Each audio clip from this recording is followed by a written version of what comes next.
हाँ, reproductive system के बाद अपन पढ़ेंगे इसको reproductive health.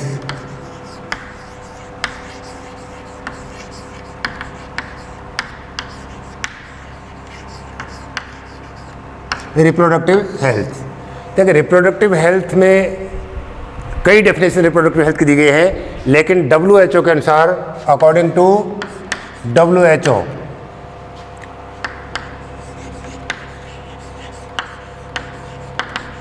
reproductive health means well-being in all the aspects of reproduction.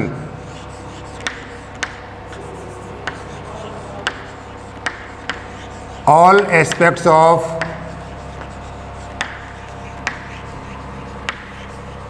reproduction like physical,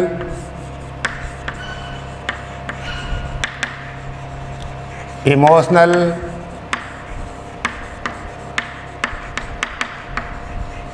behavioural, social, यानी किसी भी व्यक्ति का रिप्रोडक्शन के संबंध में फिजिकली, इमोशनल, बिहेवियरल और सोशल रूप से हेल्दी होना ही क्या है, एक्चुअल में रिप्रोडक्टिव हेल्थ है। To achieve a reproductive health को अचीव करने के लिए भारत या इंडिया प्रथम कंट्री था जिसने नेशनल स्तर पर एक प्रोग्राम लॉन्च किया 1951 में, है ना। यानी रिप्रोडक्टिव हेल्थ को अचीव करने के लिए 1951 में एक प्रोग्राम स्टार्ट किया जिसको नाम दिया गया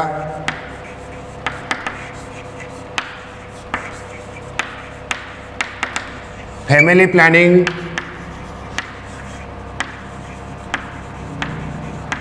planning programme.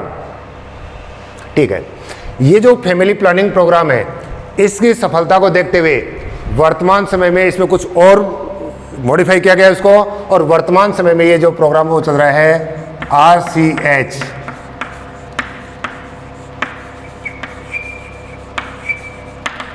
Reproductive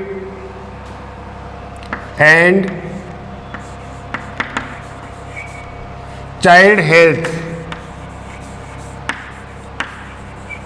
care programme.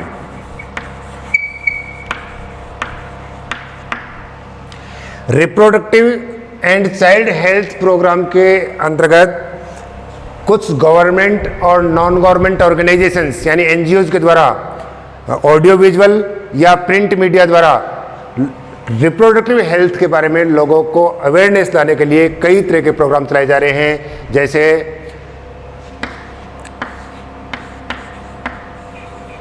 School education में जो इसको सेक्स एजुकेशन को लागू करना, इसका मेन एम क्या है, जितने भी रिप्रोडक्शन के संबंध में या जनन के संबंध में जितने भी जो मिसकंसेप्शंस हैं या जो कुछ गलत धारणाएं हैं उनको दूर करना, या फिर डेवलपमेंट ऑफ रिप्रोडक्टिव ऑर्गन्स के बारे में सही जानकारी दी जाना। इसके साथ साथ प्यूबर्टी के टाइम पर जो होने वाले चेंजेस हैं उन चेंजेस के बारे में जानकारी दी जाना, सेक्सुअली ट्रांसमिटेड डिजीज के बारे में प्रॉपर नॉलेज देना, यानी लोगों को में रिप्रोडक्टिव हेल्थ के लिए अवेयरनेस लाना। जैसे प्रेग्नेंट मदर की केयर कैसे की जाए, ब्रेस्ट फीडिंग की क्या इंपॉर्टेंस है, मेल और फीमेल चाइल्ड में दोनों में सिमिलरिटी, इसके अलावा जैसे post natal care, pre natal care, breast feeding, menstrual cycle, ये सारी की सारी जानकारी देने का मेन एम है किसका, RCH के अंदर, जिससे कि लोगों में रिप्रोडक्टिव हेल्थ के बारे में अवेयरनेस आ सके। इसके अंतर्गत एक टेक्निक है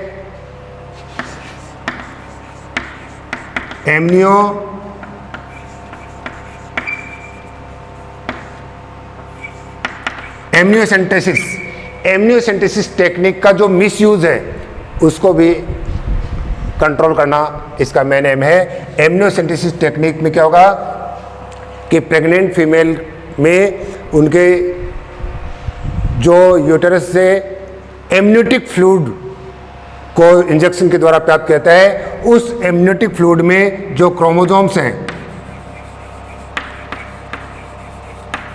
क्रोमोसोम पैटर्न्स की स्टडी करके एक तो जो fetus है उसका सेक्स डिटरमिनेट किया जा सकता है। इसके साथ साथ उसमें जो भी क्रोमोजोमल डिसऑर्डर्स हैं, जो भी जेनेटिक डिसऑर्डर्स हैं, उनको जाना जाता है। लेकिन इसका मिसयूज क्या है कि इसमें जो डेवलपिंग फिटस है उस डेवलपिंग फिटस के सेक्स को डिसाइड करके और जो फीमेल चाइल्ड है उनके लिए एमटीपी जैसी टेक्निक के द्वारा उनको नष्ट कर दिया जाता है। ये इसके मिसयूज में है। तो जो एमनियोसेंटोसिस जैसी टेक्निक है उनके मिसयूज को भी रोकना इसका मेन एम है, रिप्रोडक्टिव हेल्थ। इसके बाद में आता है population explosion.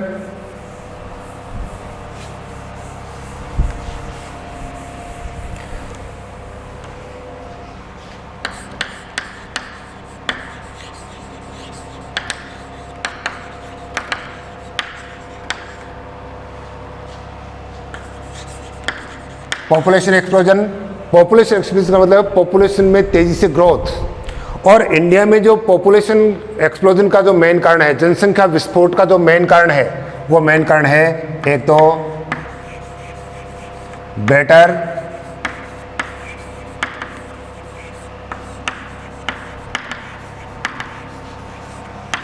Better medical facilities, दूसरा रैपिड डिक्लाइन एमएमआर का word maternal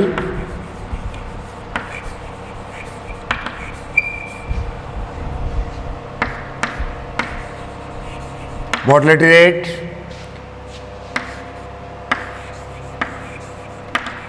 decline IMR,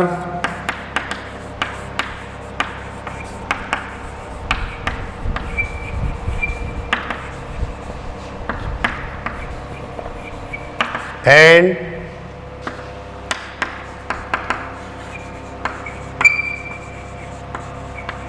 high number of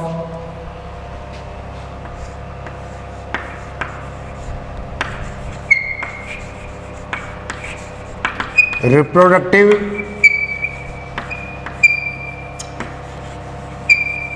age group persons. देखिए, बेटर मेडिकल फैसिलिटीज, इसके अलावा मातृ मृत्यु दर में तेजी से कमी, शिशु मृत्यु दर में तेजी से कमी और रिप्रोडक्टिव एज ग्रुप के जो मेंबर्स हैं उनकी संख्या का अधिक होना, ये हमारे देश में पॉपुलेशन एक्सप्लोजन के कारण रहे हैं, जनसंख्या वृद्धि के कारण रहे हैं। अगर पॉपुलेशन की बात करें अपन तो देखें, जैसे बात करें अपन 19 में जो वर्ल्ड की पॉपुलेशन थी, 2 बिलियन,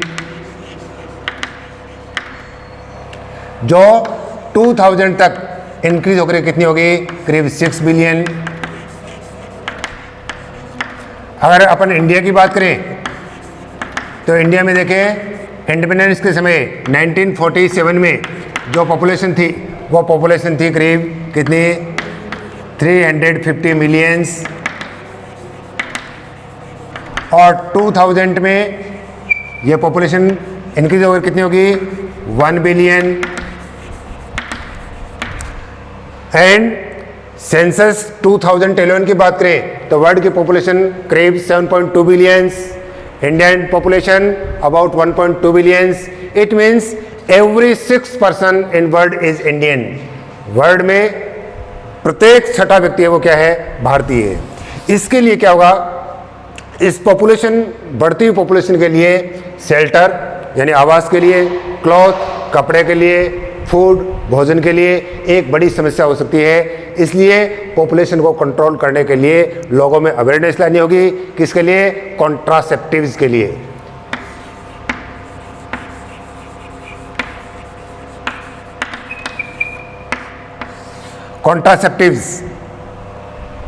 कॉन्ट्रासेप्टिव्स ऐसी डिवाइसेस जो स्पर्म और ओवम की मीटिंग को रोक सकें और जो प्रेगनेंसी है, प्रेगनेंसी को रोका जा सके। तो एक आइडियल कॉन्ट्रासेप्टिव कैसा होना चाहिए,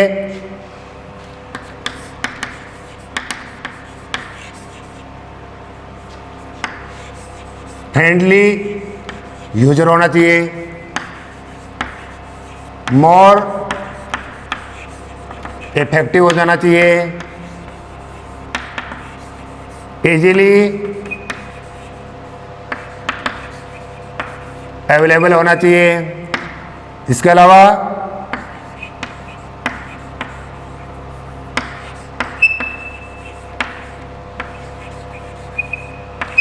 no adverse effect on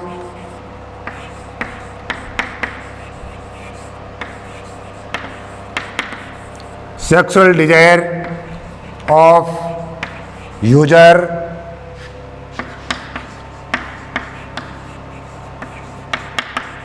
reversible होना चाहिए एंड नो साइड इफेक्ट्स।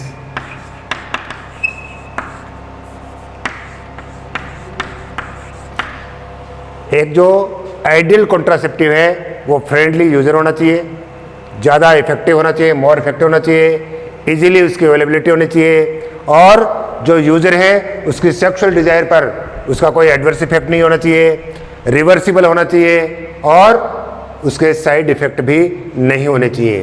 तो रिसेंटली मार्केट में कई तरह के कॉन्ट्रासेप्टिव डिवाइसेज अवेलेबल हैं, जिनमें अपन देखते हैं कौन कौन से कॉन्ट्रासेप्टिव हैं, जैसे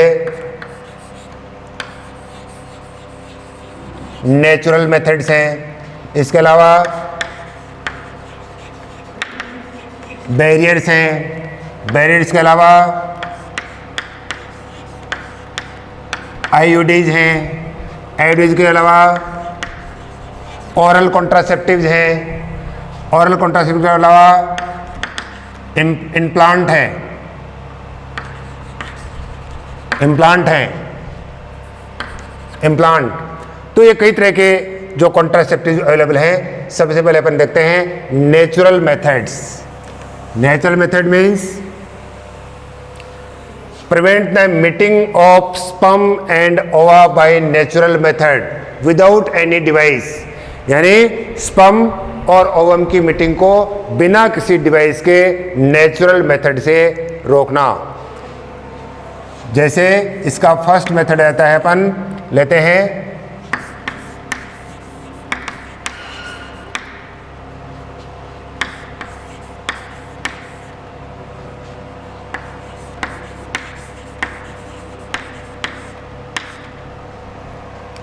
पीरियोडिक एब्स्टिनेंस। पीरियोडिक एब्स्टिनेंस इसका मतलब ये है, देखें मेंस्ट्रुअल साइकिल में 10th डे से लेकर के 17th डे का जो पीरियड है, इस पीरियड को फर्टाइल पीरियड माना गया है।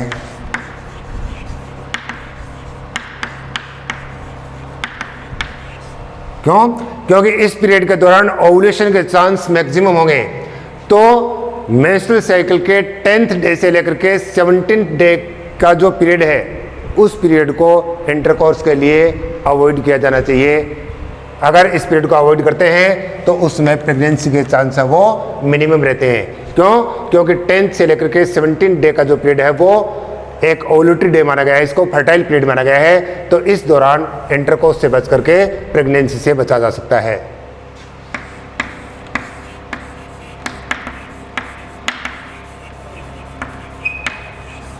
Second method withdrawal. विड्रॉल में क्या होगा कि इस मेथड में male partner withdraw his penis from vagina of female before the ejaculation, यानी मेल पार्टनर है वो सीमेन एजुकुलेट से पहले पेनिस को वेजाइना से विड्रॉ कर लेता है, जिससे कि सीमेन फीमेल जेनिटल ट्रैक्ट में नहीं जा पाता है और प्रेगनेंसी के चांस वो क्या होते हैं, नील हो जाते हैं। थर्ड जो मेथड है वो है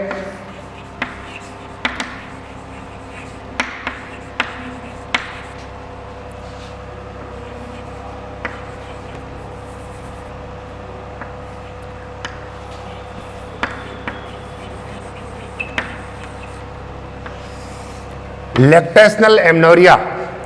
लैक्टेशनल एमनोरिया में क्या होगा, स्तनपान आतर्व बोलते हैं, स्तनपान आतर्व इसका मतलब ये होगा कि आफ्टर प्रेगनेंसी, प्रेगनेंसी के बाद जब तक फीमेल इन्फेंट को ब्रेस्ट फीडिंग कराती है, तब तक उसमें मेंस्ट्रुअल साइकिल स्टार्ट नहीं होता है, यानी ओवुलेशन नहीं होता है। और ओवुलेशन नहीं होता है, इसका मतलब इस पीरियड के दौरान प्रेगनेंसी के चांस नील होते हैं। बट ये जो पीरियड है वो मैक्सिमम 6 मंथ तक इफेक्टिव होता है। तो यहाँ पर देखें नेचुरल मेथड है, इनमें किसी भी प्रकार के डिवाइस यूज नहीं हो रही है, इसलिए इनके साइड इफेक्ट मिनिमम है, लेकिन इनके फेल्यूर के चांस भी सबसे अधिक होते हैं। जिसके 3 मेथड बताए आपको। पीरियोडिक एब्स्टिनेंस, जिसमें क्या बताया कि फीमेल में मेंस्ट्रुअल साइकिल के 10th डे से लेकर के 17th डे का जो पीरियड है उसमें ओवुलेशन के चांस होते हैं, और ये जो पीरियड है वो फर्टाइल पीरियड है, इसलिए इस दौरान इंटरकोर्स को अवॉइड किया जाना चाहिए, इंटरकोर्स को अवॉइड किया जाना चाहिए। दूसरा बताया विड्रॉवल, जिसमें क्या बताया कि विड्रॉवल में क्या होगा कि मेल पार्टनर सीमेन एजुकेशन से पहले अपने पेनिस को फीमेल वेजाइना से विड्रॉ कर लेता है, जिससे कि सीमेन है वो फीमेल जेनिटल ट्रैक्ट में एजुकेट नहीं हो पाता है और प्रेगनेंसी के चांस नहीं रहते हैं। लैक्टेशन एमेनोरिया कि जब तक फीमेल पार्चुरेशन के पश्चात ब्रेस्ट फीडिंग करती है तब तक मेंस्ट्रुअल साइकिल स्टार्ट नहीं होता है, यानी ओवुलेशन नहीं होता है, और इस दौरान भी प्रेगनेंसी के चांस नील होते हैं। लेकिन ये जो टाइम है वो मैक्सिमम 6 मंथ तक ही इफेक्टिव है। तो ये है नेचुरल मेथड।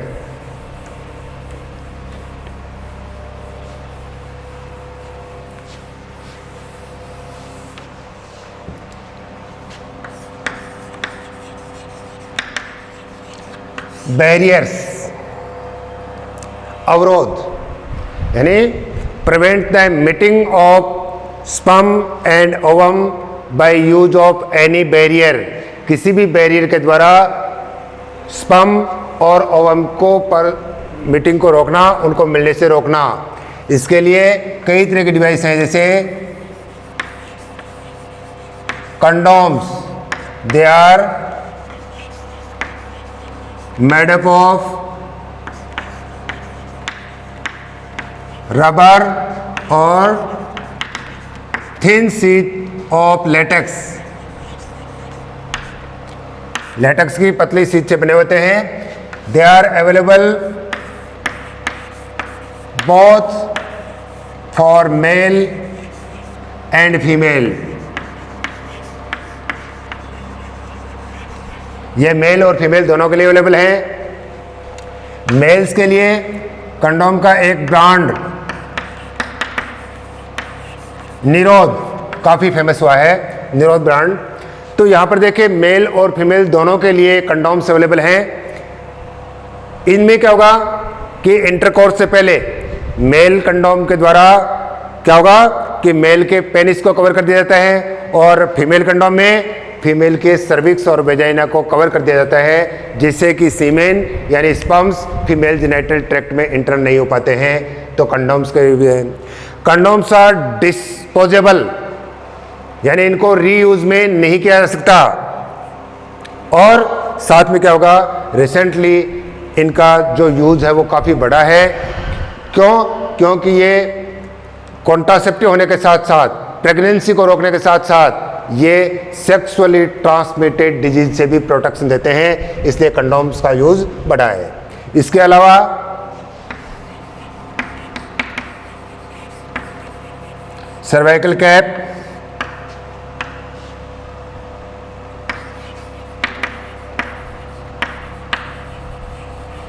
डायफ्राम, वॉल्ट्स, ये कुछ रबर से बनी हुई अन्य डिवाइसेज हैं which are used by female for cover the cervix and vagina, जैसे सर्वाइकल कैप, डायफ्राम, वॉल्ट्स, ये भी रबर या लेटेक्स से बनी हुई कुछ डिवाइसेज हैं जो फीमेल के द्वारा यूज में ली जाती हैं वेजाइना और सर्विक्स को कवर करने के लिए, जिससे कि सीमेन फीमेल जेनिटल ट्रैक्ट में इंटर नहीं हो पाता है। ये जो डिवाइसेज हैं दे आर रीयूजेबल, इनको फिर से काम में लिया जा सकता है, रीयूजेबल डिवाइसेज हैं। और इनके साथ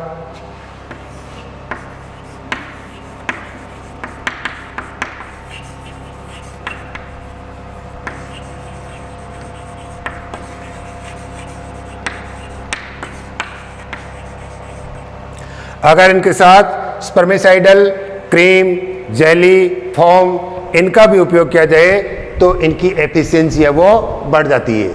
तो पहला देखा अपने नेचुरल मेथड। नेचुरल मेथड में कोई डिवाइस यूज नहीं होती है, कोई साइड इफेक्ट नहीं है और कोई साइड इफेक्ट नहीं है, लेकिन फेलियर के चांस सबसे ज़्यादा उनमें। तो नेचुरल मेथड के अंदर 3 मेथड बताइए आपको, पीरियोडिक एब्स्टिनेंस, दूसरा बताया विड्रॉवल और तीसरा लैक्टेशनल एमनोरिया। और फिर बैरियर मेथड में क्या बताया, किसी भी बैरियर के द्वारा स्पर्म और ओवम की मीटिंग को रोकना, जिसमें सबसे पहले है कंडोम जो रबर या लेटेक्स के बने हैं, मेल और फीमेल दोनों के लिए अवेलेबल हैं। मेल कंडोम जो निरोध के नाम से काफ़ी फेमस हुआ है, और ये जो कंडोम है इनका उपयोग मेल में इंटरकोर्स से पहले पेनिस को ढकने में किया जाता है, और फीमेल कंडोम का उपयोग फीमेल के वेजाइना और सर्विक्स को कवर करने के लिए इनका उपयोग में किया जाता है जस्ट बिफोर द इंटरकोर्स से ठीक पहले, जिससे कि क्या होगा कि सीमेन फीमेल जेनिटल ट्रैक्ट में इंटर नहीं कर पाएगा और प्रेगनेंसी के चांस क्या होंगे, नील होंगे। लेकिन इनके साथ साथ रिसेंटली जो कंडोम्स का यूज है वो काफ़ी बढ़ा है। क्यों बढ़ा है? क्योंकि ये प्रेगनेंसी को रोकने के साथ साथ जो सेक्सुअली ट्रांसमिटेड डिजीज हैं उनसे भी ये प्रोटेक्शन देते हैं, इसलिए इनका योग बढ़ा है। दूसरा बैरियर्स में आपको बताया कुछ डिवाइसेज जैसे सर्वाइकल कैप, डायफ्राम, वॉल्ट्स, ये भी रबर या लेटेक्स की बनी हुई डिवाइसेज हैं जो फीमेल के द्वारा इंटरकोर्स से पहले वेजाइना और सर्विक्स को कवर करने के लिए इनका यूज किया जाता है, जिससे कि प्रेगनेंसी से बचा जा सके। अगर इनके साथ स्पर्मिसाइडल क्रीम, जेलीज, फोम इनका उपयोग किया जाता है तो इनकी एफिशिएंसी है वो बढ़ जाती है। तो ये थे barrier methods.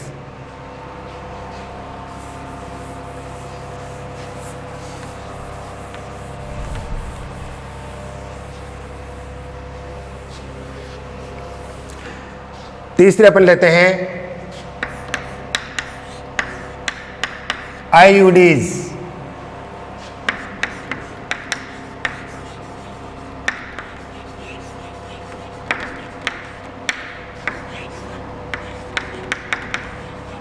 Intrauterine devices. These devices are inserted into uterus of female through vagina by expert doctor और by expert nurse और a doctor।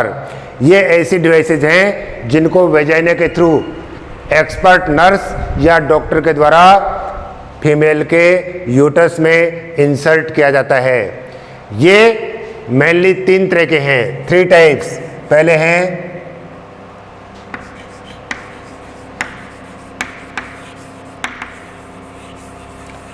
नॉन मेडिकेटेड, जैसे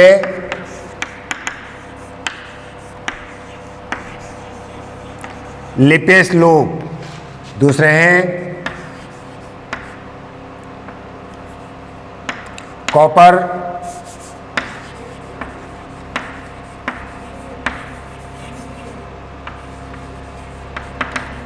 कॉपर रिलीजिंग आईडी, जैसे copper T, copper 7,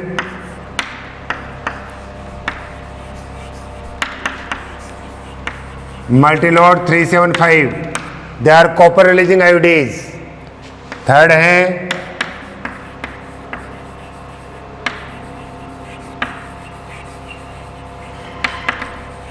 copper releasing IUDs, sorry hormone releasing IUDs, जैसे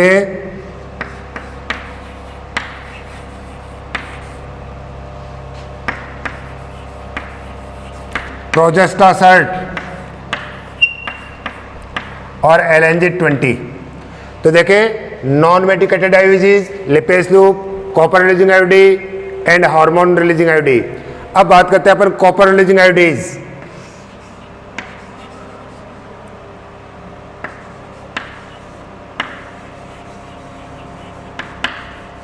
Copper releasing iod, they release copper ions and copper ions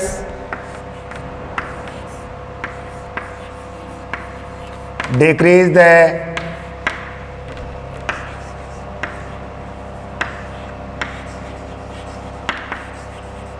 motility of sperms and also increase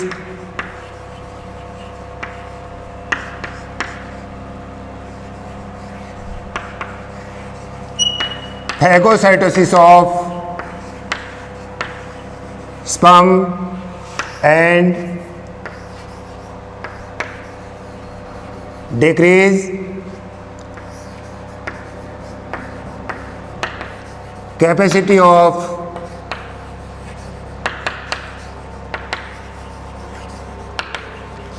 copper releasing IUD, जो copper ion release करते हैं, ये sperms की motility, उनकी गमन करने की क्षमता को कम कर देते हैं, इनके फैगोसाइटिस को बढ़ा देते हैं, कहाँ पर, यूटेरस में, और कुल मिलाकर के स्पर्म्स की जो फर्टिलाइजेशन कैपेसिटी है उसको क्या कर देते हैं, कम कर देते हैं। तो कॉपर रिलीजिंग आयोडी। दूसरे देखते हैं hormone releasing आयोडी। Hormone releasing IUD है, ये रिलीज करते हैं हार्मोन। तो हार्मोन्स क्या कार्य करते हैं कि ये make unsuitable the wall of uterus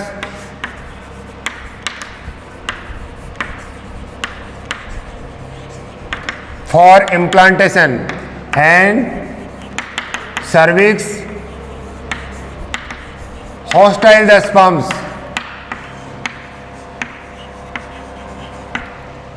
hormone releasing IUD है, वो हार्मोन रिलीज करते हैं जो यूट्रस की वॉल को अनसुटेबल बना देते हैं, किसके लिए, इम्प्लांटेशन के लिए। और साथ साथ क्या करते हैं, ये जो सर्विक्स है, सर्विक्स के म्यूकस को भी अल्टर कर देते हैं, चेंज कर देते हैं, जिससे कि वहां पर स्पर्म्स की एंट्री है वो ब्लॉक हो जाती है, चौक हो जाती है। तो देखिए डिफरेंस क्या है हार्मोन रिलीजिंग आयोडी और copper releasing आयोडी। Copper releasing IUD है वो मेनली फर्टिलाइजेशन को प्रिवेंट करते हैं, फर्टिलाइजेशन रोकते हैं, और जो हार्मोन रिलीजिंग आयोडी है उनका मेन कार्य है इम्प्लांटेशन को रोकना। क्यों? क्योंकि वो यूट्रस के इनर सरफेस यानी एंडोमेट्रियम लेयर का जो म्यूकस है उस म्यूकस को अनसुटेबल बना देते हैं, किसके लिए, इम्प्लांटेशन के लिए। तो ये जो आयोडीज हैं they are ideal contraceptive for those females, कौन सी female, which want delay pregnancy, जो प्रेगनेंसी को डिले करना चाहती हैं या फिर चिल्ड्रंस के बीच में स्पेस यानी गैप रखना चाहती हैं, उनके लिए ये सूटेबल या एक आइडियल कॉन्ट्रासेप्टिव है। तो अपने बात की आयोडीज। आयोडीज ऐसी डिवाइस हैं जिनको एक्सपर्ट नर्स या डॉक्टर के द्वारा वेजाइना के थ्रू यूट्रस में इंसर्ट किया जाता है, जो मेनली 3 तरह के हैं, नॉन मेडिकेटेड जैसे लिपेस लूप, हार्मोन रिलीजिंग जैसे प्रोजेस्टासर्ट के साथ साथ LNG-20, कॉपर रिलीजिंग जैसे कॉपर टी, कॉपर 7, मल्टीलोड 375। तो मेनली अपने को देखना है कि कॉपर रिलीजिंग आयोडीज हैं वो तो क्या करते हैं, स्पर्म्स की मोटिलिटी को कम करते हैं, इनके फैगोसाइटिस को बढ़ा देते हैं और इनकी फर्टिलाइजेशन कैपेसिटी को कम करके फर्टिलाइजेशन को रोक देते हैं। जबकि हार्मोन रिलीजिंग आयोडी है वो हार्मोन रिलीज करते हैं और ये मेनली क्या करते हैं, इम्प्लांटेशन को रोकते हैं। तो कुल मिलाकर के आयोडीज हैं वो उन फीमेल्स के लिए आइडियल कॉन्ट्रासेप्टिव हैं जो या तो प्रेगनेंसी देरी से चाहती हैं या फिर 2 चिल्ड्रंस के बीच में वो गैप रखना चाहती हैं, उनके लिए ये आइडियल कॉन्ट्रासेप्टिव्स हैं।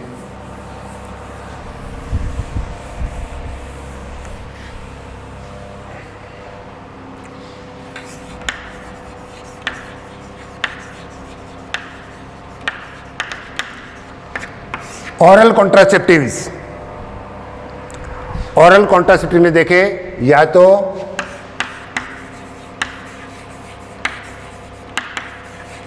प्रोजेस्टाजन या फिर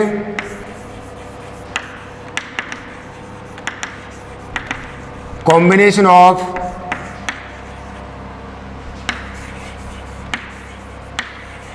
प्रोजेस्टाजन एंड एस्ट्रोजन, या तो प्रोजेस्टाजन या फिर कॉम्बिनेशन ऑफ प्रोजेस्टाजन एस्ट्रोजन की स्मॉल डोजेज, छोटी छोटी टैबलेट्स के रूप में, जिनको जनरली बोलते हैं पिल्स के रूप में ऑरली ली जाती हैं। प्रोजेस्टाजन या प्रोजेस्टाजन एस्ट्रोजन का जो कॉम्बिनेशन है उनको पिल्स के रूप में मुख्य द्वारा लिया जाता है, और इनको मेंस्ट्रुअल साइकिल में फर्स्ट 5 डेज या जनरली फर्स्ट डे से कब तक, 21st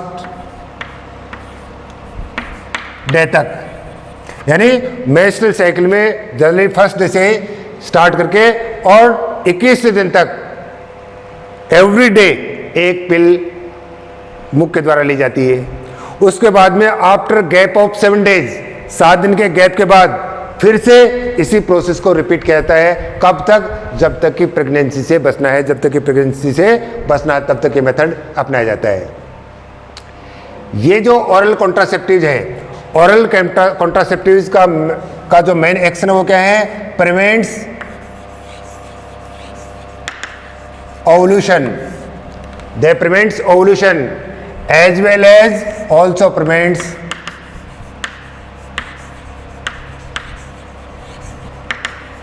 इम्प्लांटेशन। मेनली ये ओवुलेशन को रोकते हैं, ओवुलेशन को रोकने के साथ साथ ये इम्प्लांटेशन को भी रोकते हैं, जिनको जनरली जाना जाता है पिल्स के नाम से। एक नई कॉन्ट्रासेप्टिव पिल सहेली जो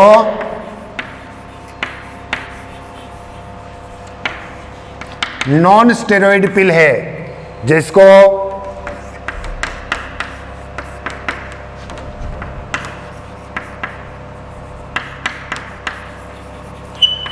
central drug research institute Lucknow के द्वारा प्रिपेयर किया गया है। ये एक नॉन स्टेरॉइड पिल है, और नॉन स्टेरॉइड पिल है इसका मतलब इनके साइड इफेक्ट्स भी कम हैं और it is more effective than pills. Pills के बजाय ये ज़्यादा इफेक्टिव भी है। जो सहेली है इसको वीकली एक बार लिया जाता है, वीक में एक बार इसको लिया जाता है। तो इनका मेन रोल क्या है, prevent ovulation and also prevents implantation। तो अपन they are most acceptable devices in females in India। India में महिलाओं के द्वारा सबसे ज़्यादा एक्सेप्ट किया जाने वाला एक कॉन्ट्रासेप्टिव मेथड है, जिसमें एक बार दोबारा सुनेंगे आप कि ओरली कॉन्ट्रासेप्टिव हैं उनमें या तो प्रोजेस्टाजन या फिर प्रोजेस्टाजन और एस्ट्रोजन का कॉम्बिनेशन है। उनकी थोड़ी थोड़ी डोज ऑरली टेकन की जाती है, मुख्य द्वारा ली जाती है, जिनको जनरली बोलते हैं पिल्स। तो पिल्स प्रत्येक मेंस्ट्रुअल साइकिल में के फर्स्ट 5 डे से शुरू करके, और या जनरली फर्स्ट डे से शुरू करके और 21वें दिन तक रोज एक एक पिल मुख्य द्वारा ली जाती है। लेकिन वर्तमान में एक सहेली नामक नॉन स्टेरॉइड पिल डेवलप की गई है, किस द्वारा, central drug research institute Lucknow के द्वारा। और ये जो पिल है वो नॉन स्टेरॉइड है, इसका मतलब इसके साइड इफेक्ट भी कम है, और साइड इफेक्ट कम होने के साथ साथ इट इज़ मोर इफेक्टिव, ज़्यादा इफेक्टिव भी है, ठीक है ना। और हमारे देश में महिलाओं के द्वारा स्वीकार किया जाने वाला ये एक उपयुक्त गर्भ निरोधक है, जो अंडोत्सर्ग को रोकता है, और अंडोत्सर्ग हो जाने की स्थिति में कई बार ये इम्प्लांटेशन को रोकता है। साथ ही साथ ये सर्विक्स के म्यूकस को अनसूटेबल भी बनाता है, किसके लिए, for prevent the entry of sperms, sperm की एंट्री को प्रिवेंट करने के लिए। तो ये थे contraceptive methods.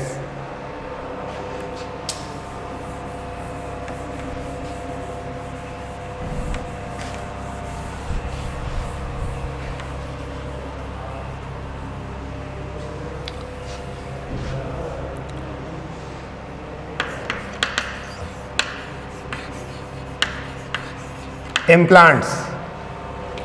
The effects of implants is as like as oral contraceptives। इसमें क्या होगा, प्रोजेस्टाजन या प्रोजेस्टेरोन एस्ट्रोजन का कॉम्बिनेशन इंजेक्शन के द्वारा स्किन के नीचे इम्प्लांट किया जाता है, और ये इम्प्लांटेशन है वो लॉन्ग टाइम, लंबे समय तक इफेक्टिव होता है, और एक इमरजेंसी कॉन्ट्रासेप्टिव के रूप में भी इसको उपयोग किया जाता है। यानी इंटरकोर्स के 72 आवर्स तक ये इफेक्टिव होता है। इंटरकोर्स के बाद 72 आवर्स तक इम्प्लांट को यूज किया जा सकता है, जिसमें जैसे रेप जैसे केसेज हैं, या अनप्रोटेक्टेड सेक्सुअल इंटरकोर्स के कारण से हो, या फिर जो कॉन्ट्रासेप्टिव डिवाइस के फेलियर के कारण से अगर प्रेगनेंसी है तो इंटरकोर्स के बाद 72 आवर्स तक भी इनका उपयोग किया जा सकता है, जिसमें प्रोजेस्टेरोन या फिर एस्ट्रोजन प्रोजेस्टेरोन का कॉम्बिनेशन को स्किन के नीचे इम्प्लांट किया जाता है, और इनको इमरजेंसी कॉन्ट्रासेप्टिव के रूप में काम में लिया जाता है। इनका भी मेन रोल क्या होता है, इट प्रिवेंट्स ओवुलेशन, जो ओवुलेशन को रोक देते हैं।